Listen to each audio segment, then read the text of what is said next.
PP bisa naik 70% dalam waktu 1 bulan ke depan. Kalau kita melihat dari technical analisa time frame daily, di sini ada beberapa hal yang menarik, di mana kalau kita lihat dari koin PP ini, dia sudah memberi out dari downtrend yang sudah dibentuk di time frame daily, dan dia pun sudah melakukan yang namanya retest di time frame daily punya support yang berada di sini, dan kita bisa melihat terdapat satu buah rejection yang menurut saya ini menjadi salah satu hal yang menarik untuk dipantau. Tentunya untuk melihat secara realita, kita cukup menarik garis dari resist yang ada di paling atas, dan jika kita lihat dari harga saat ini menuju ke daerah resist, ini dia bisa mengalami kenaikan sampai 120%. Dan agar lebih realistis, kita harus mencari resist terdekat berikutnya, di mana terdapat di kotak berwarna kuning, dan ini kurang lebih mendapatkan keuntungan kurang lebih 70% sampai 75%. Tetapi halangan terdekat dari koin PP itu sendiri adalah resist yang ada di area kotak berwarna merah, dimana jikalau PP menembus kotak merah ini, kita bisa melihat PP menuju ke daerah kotak kuning atau supply yang di kotak kuning. Dan ini agak menarik untuk kalian yang ingin berinvestasi spot, dikarenakan koin PP juga memiliki komunitas yang kuat. Sedangkan untuk user futures ya, atau trader futures, di sini kita bisa pindah ke time frame 4 jam. Dan kita melihat PP ini ada potensi 00001360. Dan kalau kita lihat, jikalau PP membuat skenario bearish di sini, karena ada market structure bearish, dia tidak akan bisa menembus 0.00001286.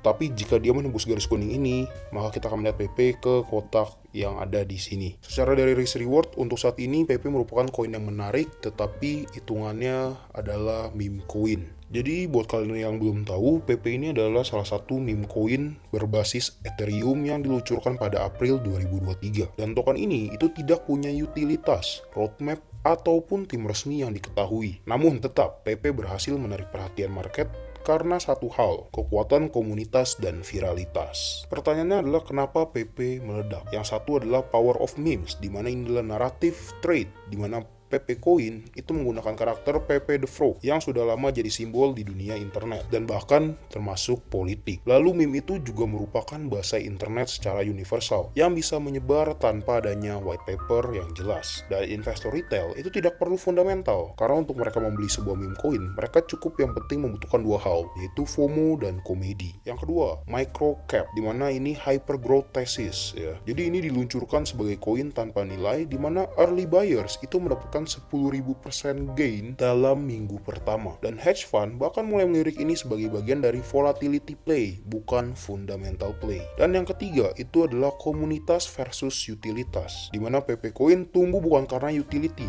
tapi karena komunitas, liquidity, dan naratif momentum. Ini itu mirip seperti Dogecoin dan Shiba Inu di fase awal, tapi lebih liar dikarenakan tidak ada developer resmi, tidak ada klaim masa depan, dan purely spekulatif. Sekarang pertanyaan, siapa yang masuk ke PP? Dari retail itu masuk duluan lewat Uniswap atau DEX, serbuan FOMO lah ya kita bilang. Lalu untuk Whale dan Smart Money mulai masuk setelah listing di Binance, OKX, Bitget, dan lain-lain. Sedangkan institusi tidak secara langsung, tapi produk derivatif seperti perpetual PP sudah sering dipakai untuk strategi volatility farming. Untuk risiko, PP ini itu tidak ada nilai intrinsik.